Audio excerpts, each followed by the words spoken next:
अजितदादांचा विमाना अपघातात दुर्दैवी मृत्यू झाला. महाराष्ट्र हादरला आहे.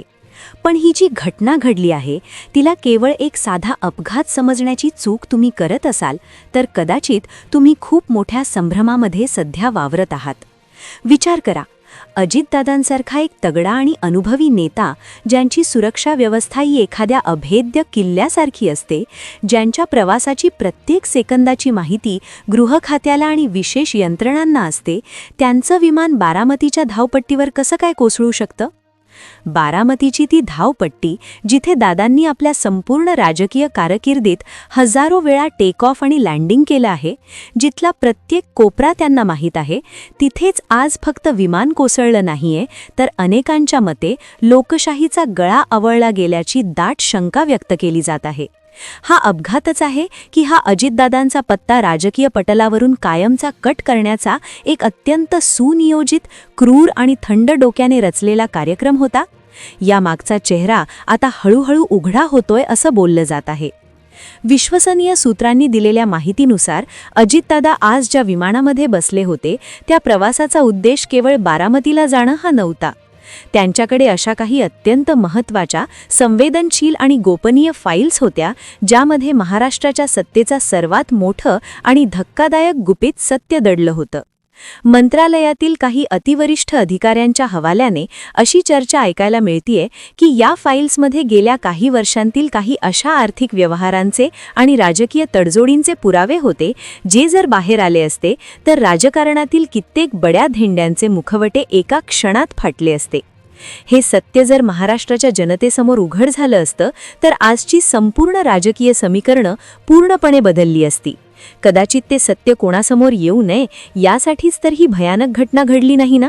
अशी शंका आता केवळ राजकीय विश्लेषकच नाही तर हवाई क्षेत्रातील तांत्रिक तज्ज्ञांकडूनही उपस्थित केली जात आहे.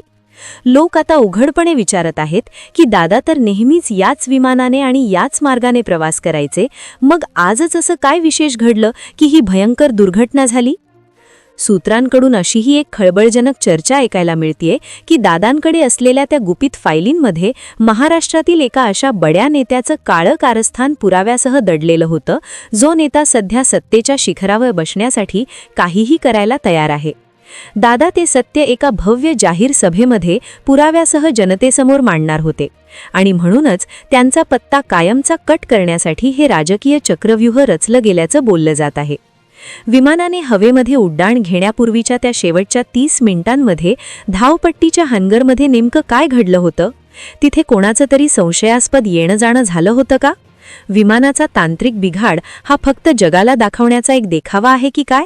कारण खरी मेख तर विमानाच्या इंजिनमध्ये किंवा त्याच्या फ्यूल इंजेक्शन सिस्टममध्ये आतून मारलेली असावी, असा दावा आता तांत्रिक बाबी समजणाऱ्या काही अंतर्गत गोटातून केला जातोय. आता या संपूर्ण प्रकरणात सर्वात मोठी शंका जर कोणावर येत असेल तर ती त्या एका विशिष्ट विरोधकावर, जो गेल्या अनेक दिवसांपासून जाहीर सभांमधून दादांना उघडपणे धमक्या देत होता.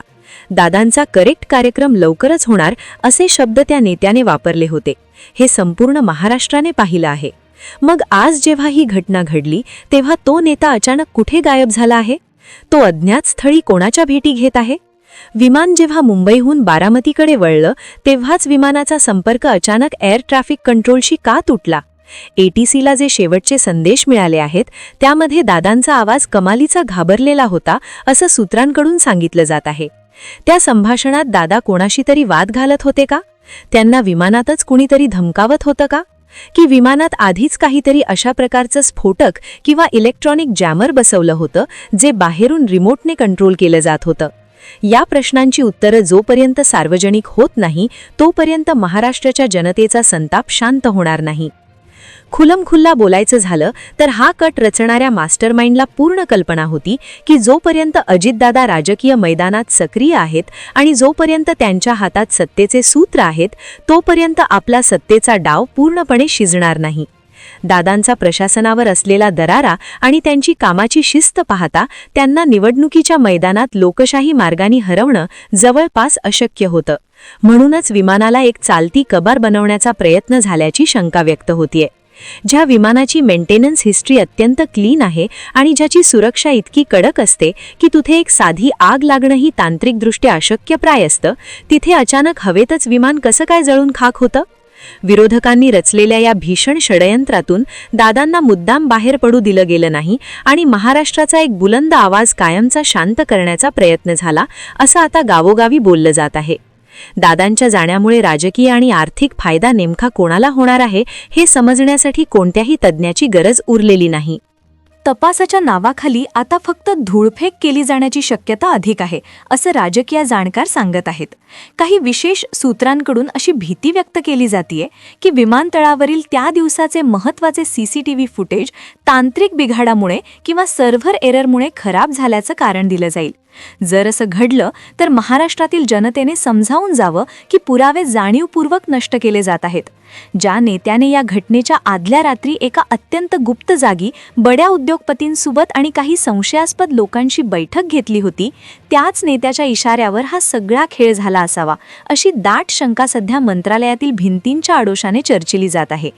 हा महाराष्ट्राच्या इतिहासातील सर्वात मोठा आणि घाणेरडा राजकीय कट असू शकतो, जो आता दुर्दैवी अपघाताच्या गोंडस नावाखाली दाबला जाण्याची दाट शक्यता आहे.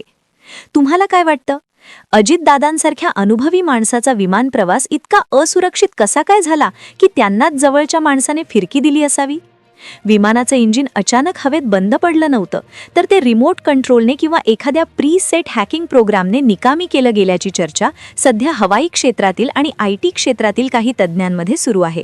कारण दादांना संपवल्याशिवाय त्या विशिष्ट नेत्याचा मुख्यमंत्री पदाचा रस्ता कधीच मोकळा होणार नव्हता. ही या सत्तेच्या खेळातील सर्वात मोठी वस्तुस्थिती आहे. हा सत्तेचा खेळ इतका हिंसक, निर्दयी आणि रक्तरंजित असेल असं महाराष्ट्रातील जनतेला स्वप्नातही वाटलं नव्हतं. येत्या काही दिवसात जे नाव या कटाचा मुख्य सूत्रधार म्हणून समोर येण्याची शक्यता वर्तवली जात आहे, ते ऐकून कदाचित संपूर्ण देश थक्क होईल. दादा सभेमध्ये असं काहीतरी ऐतिहासिक विधान करणार होते, ज्यामुळे अनेकांचे मुखवटे आणि त्यांची वर्षानुवर्षांची खोटी प्रतिष्ठा एका क्षणात धुळीला मिळाली असती. तो आवाज कायमचा दाबण्यासाठीच हे विमान बारामतीच्या मातीत गाडलं गेलं का? हा कट रचणारा कोणी परका किंवा लांबचा नसून दादांच्याच जवळचा एखादा विभीषण असावा, अशी शंका तपासाच्या सुरुवातीच्या गुप्त अहवालात व्यक्त केली जात आहे, ज्याने विमानाचे अंतर्गत मॅप्स, इंजिनचे स्पेसिफिकेशन्स आणि सिक्युरिटी कोड्स विरोधकांना पुरवले असावेत. या प्रकरणाचा आणखी एक धक्कादायक पैलू म्हणजे विमानाचा अपघात झाल्यानंतर तातडीने जी बचाव कार्य व्हायला हवी होती, त्यातही मोठी दिरंगाई झाल्याचं बोललं जाते. मदत कार्य पोहोचण्यापूर्वीच काही अज्ञात लोक घटनास्थळी पोहोचले होते का? त्यांनी तिथून काही महत्त्वाचे पुरावे किंवा त्या फाईल्स लंपास केल्या का? असाही प्रश्न आता विचारला जात आहे. जर हा साधा अपघात असता तर इतक्या विसंगती का आढळत आहेत? वैमानिकाला नक्की काय शेवटचे संकेत मिळाले होते की वैमानिकावरच कोणीतरी दबाव टाकला होता? या सर्व गोष्टींचा विचार केला तर हा केवळ अपघात नसून एक थंड डोक्याने केलेला खून असल्याची शक्यता नाकारता येत नाही. ज्या विमानाची सुरक्षा श्रेणी VVIP स्तराची असते, जिथे प्रत्येक स्क्रू आणि नट बोल्टची तपासणी दर प्रवासापूर्वी केली जाते, तिथे इतकी मोठी चूक कशी काय होऊ शकते? हे तज्ज्ञांच्या तर्काच्या पलीकडले आहे. सूत्रांच्या माहितीनुसार विमानाचे ब्लॅक बॉक्स मिळवण्यातही आता अडथळे निर्माण केले जात आहेत. जर हे सत्य जगासमोर आलं तर राजकारणातील अनेक पांढऱ्यापेशा चेहऱ्यांचा खरा रंग समोर येईल. शेवटी ही केवळ एका नेत्याची गोष्ट नाही, तर हे महाराष्ट्राच्या अस्मितेवर आणि लोकशाहीवर झालेलं सर्वात मोठं आक्रमण आहे. जर राज्याचा इतका मोठा आणि शक्तिशाली नेता सुरक्षित नसेल तर सर्वसामान्य जनतेचं काय? या व्हिडिओला जास्तीत जास्त लोकांपर्यंत पोहोचवा आणि शेअर करा, कारण सत्याचा आवाज दाबण्यासाठी आज सत्तेची मोठी यंत्रणा कामाला लागली आहे.